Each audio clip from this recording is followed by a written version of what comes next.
बिस्मिल्लाहिर्रहमानिर्रहीम। अस्सलामु अलैकुम वरहमतुल्लाहि वबरकातुहू। मोहतरम सामीन कराम, कुछ वीडियो में आपके सामने ऐसे लेकर आया हूँ कि जिसके अंदर मैंने आपके सामने ऐसी चंद मशहूर अहादीस बयान की हैं जो लोगों के अंदर हदीस के नाम से तो मशहूर हैं, लेकिन हकीकत के अंदर वो हदीस नहीं होती, वो लोगों की बनाई हुई बातें होती हैं। अल्लाह ताला के बारे में, हज़रत अंबिया अलैहिस्सलाम के बारे में, इसी तरीके से क़यामत के बारे में, फ़रिश्तों के बारे में कुछ ऐसी अहादीस में आपके सामने ला चुका हूँ।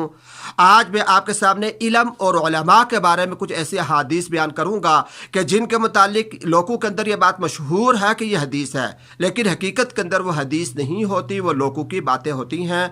तो ये इल्म और उलमा के बारे में कुछ रवायात में आपके सामने लेकर आया हूँ।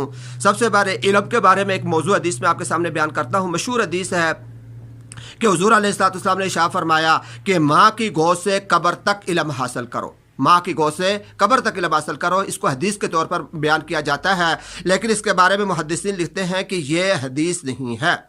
इसके बारे में शेख अब्दुल फत्ताह ये एक तबसरा फरमाते हैं। यह अरबी के अंदर तबसरा है, मैंने उसका तर्जुमा किया, तर्जुमा करके मैं आपके सामने उनका तबसरा सुना देता हूँ। इस हदीस के बारे में ये तर्जुमा ये है कि यह हदीस नहीं है, बल्कि यह लोगों का कलाम है, लिहाजा इसकी निस्बत रसूलुल्लाह सल्लल्लाहु अलैहि वसल्लम की तरफ करना जायज़ नहीं, और यह हदीस मनगढ़ंत और मौजू है, अगरचे लोगों की ज़बानों पर मारूफ है।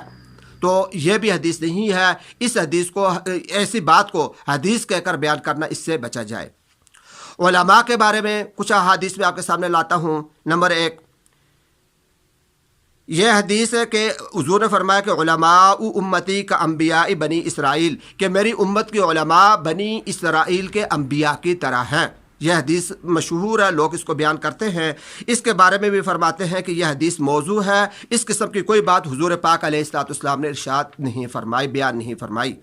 हदीस नंबर 2, आलिम के चेहरे की तरफ देखना। तर्जुमा यानी हदीस जो लोग बयान करते हैं कि आलम के चेहरे की तरफ देखना इबादत है, आलिम उलमा के चेहरे की तरफ देखना इबादत है। यह हदीस के इसको बयान किया जाता है, लेकिन यह हदीस नहीं है, और इसको हदीस कहकर बयान करना यह बात गलत है।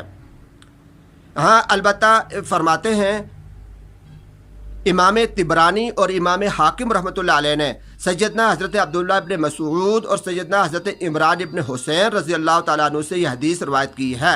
उसका जो तर्जुमा यानी हज़रत अली रज़ी अल्लाह तआला अन्हु के चेहरे को देखना इबादत है।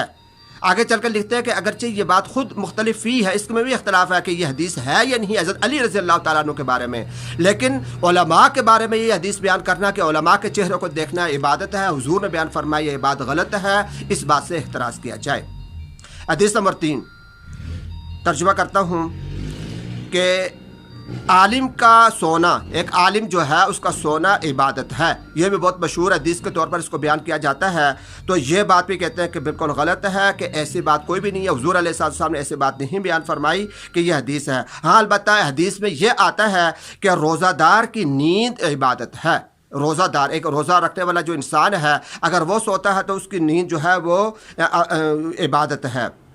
और बाज़ जो बड़े हमारे बुज़ुर्ग हज़रात हैं, उलमा हैं, उनकी यह रवायत मौजूद है कि आलिम की नींद जाहिल की नमाज से अफजल है। हदीस नहीं है, ये उलमा का एक मकूला है, कौल है कि उलमा जो है वो जब सोते हैं तो वह इस नीयत से सोएंगे कि हमें जो इससे आराम हासिल होगा, हमें इससे जो सुकून मिलेगा, हम उसको अल्लाह की इबादत के अंदर लगाएंगे, इल्म के अंदर लगाएंगे। तो इस वजह से उनका सोना इबादत हो सकता है, लेकिन ये हदीस के तौर पर इसको बयान करना ये बात गलत है।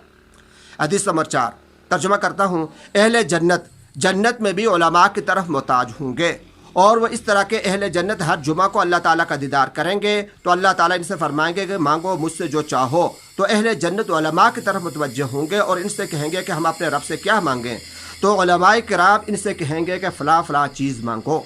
ये एक मशहूर हदीस के तौर पर इसको भी बयान किया जाता है, लेकिन इसके बारे में भी लिखा है कि यह हदीस नहीं है, ये मौजू है, लोगों की बनाई हुई बात है।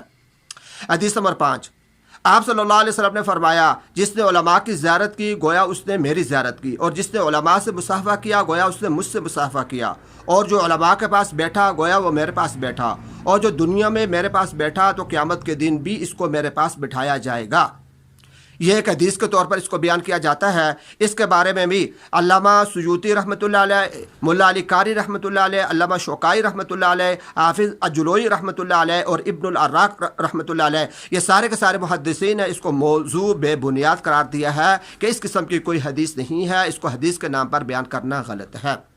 حدیث نمبر 6 ترجمہ کرتا ہوں۔ لوگ سب کے سب مردہ ہیں سوائے علماء کے، اور علماء بھی سب کے سب ہلاکت میں پڑے ہوئے ہیں سوائے عمل کرنے والوں کے، اور عمل کرنے والے بھی سب غرق ہیں سوائے اخلاص والوں کے، اور اخلاص والے بھی بڑے خطرے میں ہیں۔ اس کو بھی حدیث دے کر بیان کیا جاتا ہے، اور یہ بھی حدیث نہیں ہے، اس قسم کی کوئی حدیث نہیں ہے۔ آگے چل کر لکھتے ہیں کہ ایک مشہور بزرگ گزرے ہیں حضرت سہل تستری رحمۃ اللہ علیہ، سہل، ان کے بارے میں لکھتے ہیں خطیب بغدادی رحمۃ اللہ علیہ نے لکھا ہے کہ یہ حضرت سہل تستری رحمۃ اللہ علیہ کا مقولہ ہے، یعنی انہوں نے یہ ایک بات بیان کی تھی، اپنی طرف سے بات بیان کی تھی، آگے چل کر لوگوں نے اس کو حدیث بنا لیا، لہٰذا اس قسم کی کوئی حدیث نہیں ہے، اس سے بھی بچا جائے۔ حدیث نمبر 7 کہ ایک حدیث ہمارے ہاں عام طور پر بیان کی جاتی ہے کہ جس علاقے میں دین کی محنت اور فکر کے لیے گشت ہوتا ہے تو وہاں سے 40 دن تک عذاب کو اٹھا لیا جاتا ہے۔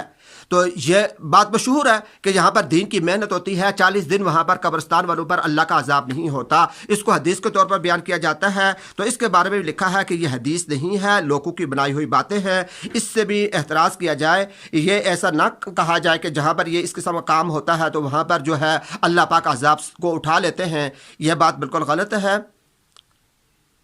ہاں البتہ 3 کام ایسے بیان کیے جاتے ہیں، حدیث کے اندر آتے ہیں 3 کام، حدیث قدسی ہے کہ جس میں 3 کاموں کی وجہ سے آئے عذاب کو اٹھائے جانے کا ذکر ہے۔ یہ حضرت انس رضی اللہ تعالیٰ عنہ کی حدیث ہے جو حضور علیہ السلام سے روایت کرتے ہیں، وہ فرماتے ہیں، حضور علیہ السلام ارشاد فرماتے ہیں کہ اللہ تعالیٰ کا ارشاد ہے کہ میں کسی جگہ کے لوگوں پر عذاب بھیجنے کا ارادہ کر لیتا ہوں، لیکن جب وہاں ایسے لوگوں کو دیکھتا ہوں جو میرے گھروں کو آباد کرنے والے ہیں اور آپس میں ایک دوسرے سے میرے لیے محبت کرنے والے ہیں اور فجر کے قریب یعنی تہجد کی نماز میں استغفار کرنے والے ہیں، تو ان کی وجہ سے وہ عذاب ان تمام لوگوں سے پھیر لیتا ہوں۔ یہ حدیث موجود ہے، یہ 3 اعمال ہیں، ان اعمال کی وجہ سے اللہ تبارک و تعالیٰ آئے ہوئے عذاب کو ہٹا دیتے ہیں، لیکن یہ کہنا کہ جس علاقے میں دین کا کام ہوتا ہے وہاں اللہ تبارک و تعالیٰ عذاب نہیں بھیجتے، وہاں سے عذاب کو اٹھا دیا جاتا ہے، تو یہ بات بالکل غلط ہے، اس کو حدیث کے طور پر بیان نہیں کرنا چاہیے۔ تو میرے بھائیوں اور دوستوں، میں نے آپ حضرات کے سامنے علم اور علماء کے بارے میں 6 7 8 حدیث ہیں غالباً، یہ میں آپ کے سامنے لے کر آیا ہوں کہ جو لوگوں کے اندر مشہور ہے کہ حدیث ہے، لیکن در حقیقت وہ احادیث نہیں ہے، لوگوں کی بنائی ہوئی باتیں ہیں۔